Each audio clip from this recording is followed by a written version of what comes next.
कुछ देर पहले हमारा लास्ट में जो पब्लिक रिव्यू का एपिसोड नंबर 2 था, उसमें हमने देखा गौर में हम देहात में गए, बसव कल्याण की खरीद में किसी देहात में गए, तो वहां पर लोगों ने बीजेपी के ताल्लुक से जब हमने लोगों से पूछने की कोशिश की तो लोगों ने कहा कि शरणु सलगर साहब को हम This video is sponsored by Shri Vijayalakshmi Silks KB Road, Heritage Ceramic Sanitations, RK Construction and Hope Clinic.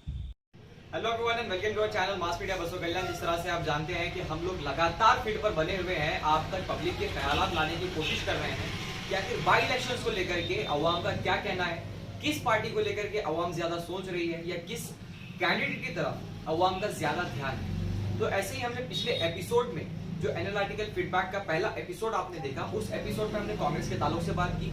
उसके पहले हमने जो पार्ट 1 डाला था पब्लिक रिव्यू का, उस पार्ट 1 में आपने देखा कि किस तरह से हमने आसपास के देहातों में पब्लिक से पूछा कि वो आखिर किस पार्टी को सपोर्ट करेंगे या किस पार्टी किस कैंडिडेट को सपोर्ट करते हैं। तो सेकेंड एपिसोड जिस तरह से हमने कुछ लम्हा पहले ही अपलोड किया है, जिसमें आपने देखा जहाँ पर हम लोगों ने एक आसपास के देहात में हम लोग गए थे, जहाँ पर बीजेपी के ताल्लुक से हमें काफी कुछ फीडबैक अवाम का बहुत अच्छा मिला है। उसमें भी जो एक नाम हमारे सामने आया है शरणु सलगर साहब का, लोग काफी मुतासिर हुए हैं और उसकी सबसे बड़ी वजह अगर हम मान सकते हैं तो वह लॉकडाउन में, क्योंकि लॉकडाउन में जो सबसे मुश्किल वक्त लोगों का गुजर रहा था, उस वक्त शरणु सलगर ने लोगों के घर घर तक उनका अनाज पहुंचाया है, ऐसे लोगों का कहना है।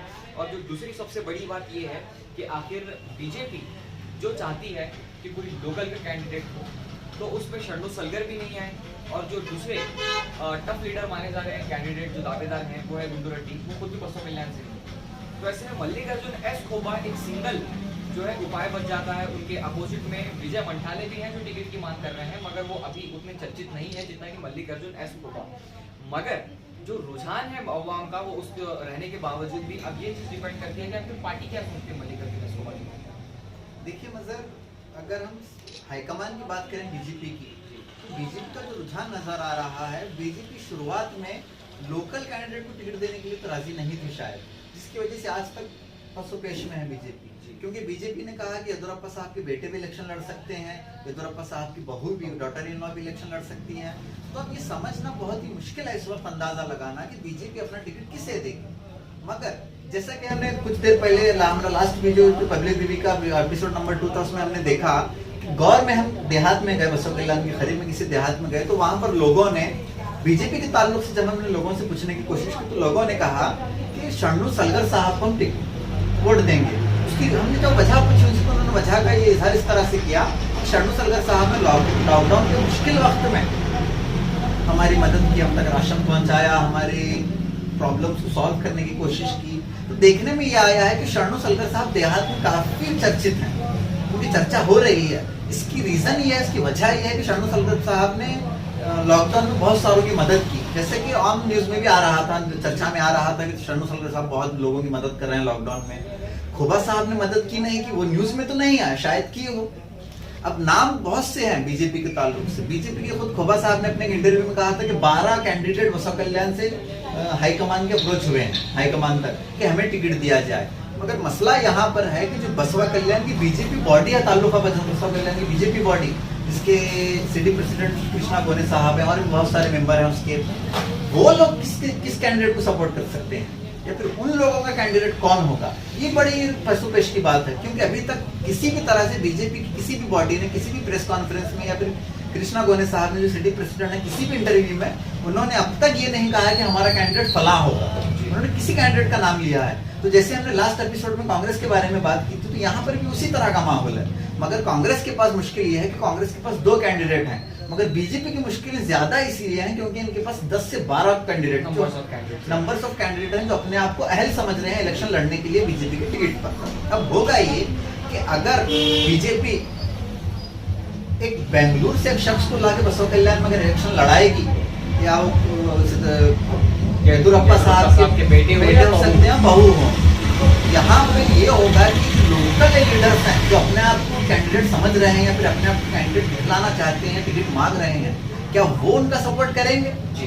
अब बात यहाँ ये है कि हाई कमान से कोई शख्स आएगा, बेंगलुरु से कोई शख्स यहाँ पे कैंडिडेट इलेक्शन लड़ने के लिए आएगा, तो शरणु सलगर साहब हो, पटवारी साहब हो, मंठाले साहब हो या फिर खोबा साहब हो, जितने भी कैंडिडेट एस्पिरेंट्स अपने आप को कैंडिडेट मान रहे हैं, कैंडिडेट बनने की कोशिश कर रहे हैं, क्या ये लोग सपोर्ट करेंगे?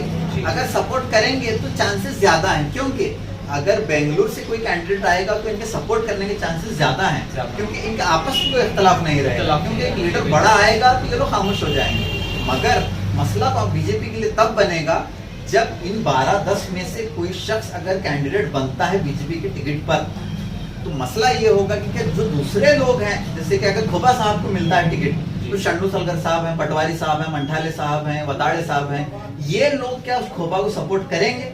आपसी इख्तिलाफ हो जाएगा। आपने पिछले इख्तिलाफ हो चुका है जी, लास्ट इलेक्शन हमने देखा था 2018 का, खोबा साहब को टिकट मिलने तक प्रोटेस्ट किया है लोकल बॉडी ने, बसवा कल्याण में भी किया है, डिस्ट्रिक्ट में भी किया है, लीडर में, यहाँ तक कि हमने लास्ट वीडियो में मैंने आपसे कहा था कि कृष्णा गोले साहब ने अपने आप पे पेट्रोल डाल लिया था कि खोबा साहब को टिकट ना दिया जाए।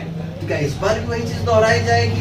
क्योंकि लोकल बॉडी के रुझान जहाँ तक हम तक पहुंचे हैं, उससे तो ये पता लग रहा है कि लोकल बॉडी आज भी खोबा साहब को अपना फेवरेट नहीं बना पा रही, क्योंकि लोकल बॉडी कह तो नहीं रही है उनका कैंडिडेट कौन है, उनका फेवरेट कौन है, मगर वो खोबा साहब तो नहीं है, इतना क्लियर समझ में आ रहा है उनकी बातों से। हमने इसमें मल्लिकार्जुन एस खोबा साहब का जहाँ तक 2018 की बात है, काफी लोग उनसे ये सवाल करते हैं कि आपकी खुद की बॉडी, लोकल जो बॉडी है, वो लोग आपको सपोर्ट नहीं कर रहे हैं। तो उनका कहना ये है कि मैंने अपनी पार्टी छोड़ी है बीजेपी के लिए, इसीलिए मैं टिकट का ज्यादा हकदार हूँ। क्या उनका ये कहना सही होगा? क्योंकि 2018 में हम लोग देख सकते थे कि वो उन्होंने जेडीएस फ्रेश एकदम उन्होंने छोड़ करके वो बीजेपी ज्वाइन हुए थे, तो हो सकता है कि ये 2 साल में हालात बदल गए। अगर हालात बदलते तो लोकल बॉडी खोबा साहब को एक्सेप्ट कर चुकी होती और अपने बैनर्स पे जितने भी फंक्शंस हो रहे हैं, जितने भी उनके फेस्टिवल्स हो रहे हैं, जो बैनर्स आ रहे हैं वो लोकल बॉडी की तरफ से कटआउट्स आ रहे हैं, किसी भी कटआउट में कहीं पर भी आप खोबा साहब की तस्वीर नहीं देखेंगे। अगर ये 2 साल में हालात बदलते तो शायद तस्वीर आ जाती, या फिर अगर हालात बदलते तो खोबा साहब के साथ कोई लोकल बॉडी का मेंबर, प्रेसिडेंट जो भी पोस्ट पर है उनके साथ होता, मगर आज भी नहीं है। लोकल बॉडी किसी भी कैंडिडेट की तरफ रुझान नहीं है लोकल बॉडी का। लोकल बॉडी मेरे ख्याल में हाईकमान की तरफ उम्मीद लगाए बैठी है कि वो जिसे टिकट देंगे उन्हीं को हम सपोर्ट करेंगे। मसला ये होगा कि खोबा साहब ने 2018 में जिस तरह से जेडीएस को छोड़ा था, शायद वो आज भी समझते होंगे कि अगर वो ना छोड़ते तो वो बसवा कल्याण के एमएलए होते, क्योंकि वो फेवरेट लीडर थे बसवा कल्याण के। जब तक वो जेडीएस में थे, तमाम मुस्लिम कम्युनिटी, धनगर कम्युनिटी, फिर लोअर कास्ट, जितनी भी लोअर कास्ट कम्युनिटी है, लिंगायत कम्युनिटी, सारी की सारी खोबा साहब की थी। खोबा साहब फेवरेट थे तमाम कम्युनिटी के। अगर इन तमाम चीजों के बावजूद भी हम देखें तो मल्लिकार्जुन एस खोबा साहब का जो ग्राफ है वो नीचे नहीं आया। जी बिल्कुल, मैं वही कहना चाहूंगा। खोबा साहब ने पहला इलेक्शन जब लड़ा था, तो आप पहला इलेक्शन से लेके लास्ट इलेक्शन तक आपने 4 इलेक्शन लड़े हैं खोबा साहब। पहला इलेक्शन में आप एमएलए बने, दूसरे में आप हार गए थे, तीसरे में फिर से आप एमएलए बने, लास्ट में 2018 का इलेक्शन था उसमें आप हार गए। मगर देखने वाली बात यह है कि खोबा साहब का वोटिंग परसेंटेज लगातार बढ़ा है जी। इन 25 सालों में 22 साल हो चुके हैं खोबा साहब को सियासत में आए हुए। इन 22 सालों में खोबा साहब का वोटिंग परसेंटेज बिल्कुल भी कम नहीं हुआ। लास्ट जो उनका वोटिंग परसेंटेज था 47,000 कुछ या 49,000 कुछ उनका वोटिंग परसेंटेज था, जो पिछले से बहुत ज्यादा है। अब खोबा साहब की पॉपुलैरिटी देखेंगे तो सिटी में शायद उनकी पॉपुलैरिटी कम हो गई हो, क्योंकि सिटी में बीजेपी में जाने के बाद बहुत से लोगों ने उनका इख्तलाफ किया, जैसे कि बीजेपी की लोकल बॉडी ने खुला इख्तलाफ किया, जेडीएस ज्वाइन किया लेटर साहब ने, मोड़े साहब ने, इस तरह से। मगर जब आप देहात में दौरा करेंगे, बसवा कल्याण के छोटे छोटे देहात का जब आप दौरा करेंगे तो आप देखेंगे, आपको मालूम पड़ेगा कि आज भी बसवा कल्याण के देहात में खोबा साहब का वही अप्रोच है, वही पावरफुल है, वही ग्राउंड बना के रखा है उन्होंने। और आज भी खोबा साहब हमसे बात हुई, जब हम मिलने गए थे खोबा साहब से, तो खोबा साहब ने हमसे कहा कि आज भी वो कैंडिडेट के लिए सबसे बेस्ट ऑप्शन है। और कहीं ना कहीं जो अगर कांग्रेस की तरफ से विजय सिंह साहब को टिकट मिलता है तो अपोजिशन से जो एक स्ट्रॉन्ग लीडर की भूमिका हो सकती है, वो कहीं ना कहीं मल्लिकार्जुन एस खोबा को हम मान सकते हैं। बिल्कुल, अगर कांग्रेस से टिकट जिसे भी मिलेगा, या माला मैडम को मिलेगा या फिर विजय सिंह सर को मिलेगा, खोबा साहब एक बेहतरीन डिफेंडर हैं उस चीज के लिए। अगर खोबा साहब को टिकट मिलेगा बीजेपी का, तो बेहतरीन अंदाज में इस चीज को हैंडल कर सकते हैं। बीजेपी की तरफ से सबसे स्ट्रॉन्ग कैंडिडेट खोबा साहब हैं लोकल बॉडी में। लोकल कैंडिडेट्स में जो अपने आप का एक्सपीरियंस समझ रहे हैं, वो लोकल कैंडिडेट्स में खोबा साहब बेस्ट ऑप्शन है। अगर बात करते हैं बाहर से किसी लीडर के आने की बेंगलुरु से, तो तब तो ये लोगों को कोई ऑप्शन रहते नहीं, अब देखना मगर जो बाहर के लीडर की जहाँ तक बात आ रही है जी यहाँ पर एक जो बड़ा फैक्टर आएगा वो ये कि क्या बसवा कल्याण की जनता बाहर के लीडर को एक्सेप्ट करेगी? जिस तरह से हमने नारायणपुर में रिव्यू लिया पब्लिक का, गौर में पब्लिक का रिव्यू लिया, बहुत सारे और लोग आए थे बहुत से लोग कह रहे थे जो भी होगा हम टिकट बीजेपी को देंगे। एक साहब ने तो ये तक कह दिया कि भले ही बीजेपी का टिकट जो कि किसी फलां को भी जाए, वो बिल्कुल टिकट तो मगर बस जाएगा बीजेपी। वोट को बिल्कुल बीजेपी को जाएगा। तो मैं वही कह रहा हूँ कि रुझान देहात में इस तरह का है कि जो लोग बीजेपी के सपोर्टर हैं वो कैंडिडेट को देखने के लिए तैयारी नहीं है। कैंडिडेट जो भी होगा, वो शंडू सलगर साहब हो, खोबा साहब हो, पटवारी साहब हो, या मंठाले साहब हो, या फिर कोई बेंगलुरु से उड़ के यहाँ पे आया कैंडिडेट बनने के लिए, वो लोग कह रहे हैं कि हमारा वोट बीजेपी को ही जाएगा। कुछ है, कुछ फैन फॉलोइंग है बीजेपी की जो कैंडिडेट को देखने के लिए तैयार नहीं है। जो भी कैंडिडेट होगा वो बस बीजेपी को वोट डालने के लिए तैयार है। अब मसला ये होगा कि लास्ट टाइम बीजेपी हारने की वजह क्या थी और इस वक्त एडवांटेज क्या है बीजेपी को।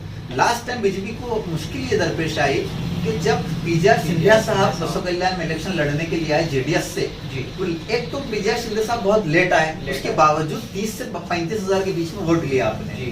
ये सारे के सारे वोट, इसमें मैक्सिमम परसेंटेज बीजेपी का वोट बैंक काट लिया था बिल्कुल। मराठा, क्योंकि मोड़े साहब वहां चले गए थे, अटूर साहब वहां चले गए थे, सुनील पाटिल साहब वहां चले गए थे, लिंगायत, मराठा, जितने कम्युनिटीज के बड़े लीडर थे, खोबा साहब को टिकट मिलने पर बीजेपी पार्टी छोड़कर जेडीएस में ज्वाइन हो गए थे, जिसकी वजह से इसका नुकसान का खामियाजा बीजेपी को भुगतना पड़ा। अब देखना ये होगा कि जेडीएस ने तो ऐलान कर दिया है कि वो इस इलेक्शन में कॉन्टेस्ट करेगी। अब जेडीएस का टिकट किसे मिलता है? क्या जेडीएस इस बार फिर से कोई बाहर से कैंडिडेट अपना उतारेगी या फिर लोकल में से किसी को दी आएंगे? कुछ भी हो सकता है, दोबारा वो आएंगे, ये भी हो सकता है। ये भी अफवाहें आ रही हैं कि पीजे सिंधिया साहब दोबारा जेडीएस के टिकट पर यहाँ से लड़ेंगे।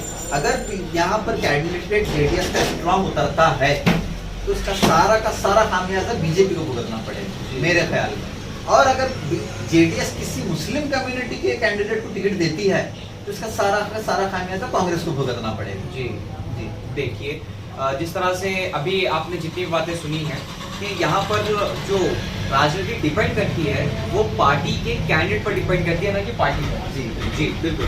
तो यहाँ पर एक बहुत बड़ी जिम्मेदारी हाईकमान पर आ जाती है कि वो आखिर कैंडिडेट किस बुनियाद पर चुन रहे हैं। जी तो इसके बावजूद भी हमने कई सारे लोगों से फिर भी हम लोग पूछ रहे हैं और कई सारे एंगल्स से हम लोग सोच रहे हैं कि क्या क्या पॉसिबिलिटीज हो सकती हैं, और वो सारी पॉसिबिलिटीज हम आपके सामने लाने की कोशिश कर रहे हैं और बिल्कुल करते रहेंगे। तो इसमें एक और बात ये भी है कि जिस तरह से पिछली वीडियो को कुछ लोगों ने ये एंगल देने की कोशिश की कि हम कौन होते हैं, ये सब बातें करने वाले वगैरह वगैरह जैसी बातें भी हो रही थी। तो इस पर मैं कहना चाहूंगा, जी बिल्कुल, एज ए चीफ एडिटर इस चैनल का मैं इस पर कहना चाहूंगा कि देखिए, जो कुछ हम बातें आप तक पहुंचा रहे हैं वो हमारी ना अपनी है, ना हमने इस पे कोई मवाद अपना हमारा अपना है। ये तमाम की तमाम बातें पब्लिक की हैं। आप देख रहे हैं कि हमने फर्स्ट एपिसोड पब्लिक रिव्यू का डाला, उसके बाद फर्स्ट एपिसोड एनालिसिस का डाला, फिर सेकंड एपिसोड हमने पब्लिक रिव्यू का डाला, अभी सेकंड एपिसोड जो हम शूट कर रहे हैं इस वक्त आप तक पहुंच रहा होगा। तो मैं ये कह रहा हूँ कि हमारे जितने एनालिसिस है, जितनी हमारी बातें हैं, जितने हमारे अंदाजे हैं, ये सारे के सारे पब्लिक रिव्यू के तहत हैं। इसमें हमारा कोई दखल नहीं है। ये कहना है कि आपने किसी पक्षपात किया, आपने किसी पक्ष का साथ दिया, आपने किसी पार्टी को सपोर्ट किया, बिल्कुल भी नहीं है। कुछ कमेंट्स भी आए, कुछ लोगों ने भी कहा कि फर्स्ट एपिसोड को लेकर के आप कौन होते हैं कहने वाले। तो मैं उन लोगों से कहूंगा कि वो लोग जो हमसे सवाल पूछ रहे हैं कि आप कौन होते हैं सब चीजों में डिसाइड करने वाले, तो वो हमारा पब्लिक रिव्यू के एपिसोड देखें। वो एपिसोड में आपको पता लगेगा कि पब्लिक किसके सपोर्ट में कह रही है। तमाम कई 100 लोगों से हमने बात करके उसको इकट्ठा करके एनालिसिस करने के लिए आप तक भी पहुंचा रहे हैं। इसके बावजूद भी अगर आपको सेटिस्फैक्शन नहीं मिलता है तो आप खुद अवाम के बीच में उतर सकते हैं, आप हम तक आ सकते हैं, आप हम तक पहुंच सकते हैं, आप अपनी राय रख सकते हैं। इंशाल्लाह हम आपकी भी राय को दुनिया के बसवा कल्याण के अवाम के सामने पेश करने के लिए तैयार। मास मीडिया बसवा कल्याण इकलौता एक ऐसा चैनल है बसवा कल्याण में जो इस वक्त सबसे ज्यादा अवाम के बीच बना हुआ है और अवाम के ख्यालात कलेक्ट करने में लगा हुआ है। और इकलौता ऐसा भी चैनल है जो सर्टिफाइड है, सर्टिफाइड लीपा से कनेक्टेड है, सर्टिफाइड है। जी बिल्कुल, बसवा कल्याण का हमारा पहला चैनल है जो सर्टिफाइड है और लीपा में कनेक्टेड है। आप इस पे नेट पे सर्च कर सकते हैं। पब्लिशर्स एसोसिएशन एक बहुत बड़ी प्रेस काउंसिल की तरफ से बनाए जाने ये संगठन होते हैं जिसकी तरफ से हमें एक RNI नंबर दिया जाता है, जिसकी जानिब से हम पैन इंडिया लेवल पर पूरे हिंदुस्तान भर में हम कहीं पर भी काम कर सकते हैं, हमें एक लीगल अथॉरिटी उसकी जानिब से मिलती है। तो इस आज के इस एपिसोड में बस इतना ही। मगर आप ऐसी खबरों के लिए सबसे पहले तो आप इस वीडियो को ज्यादा से ज्यादा शेयर कीजिए, ताकि ये जो एनालिसिस है इसका फायदा ज्यादा से ज्यादा लोगों तक पहुंच सके और लोग अपना एक ओपिनियन बना सके बसों कल्याण बाई इलेक्शंस को लेकर के। और इस वीडियो को आप नीचे कमेंट सेक्शन को यूज कीजिए भरपूर और अपने इश्यूज बताइए, आपका ओपिनियन बताइए, आपका कोई सजेशन हो वो भी बताइए, हम उसे अपनाने की पूरी कोशिश करेंगे।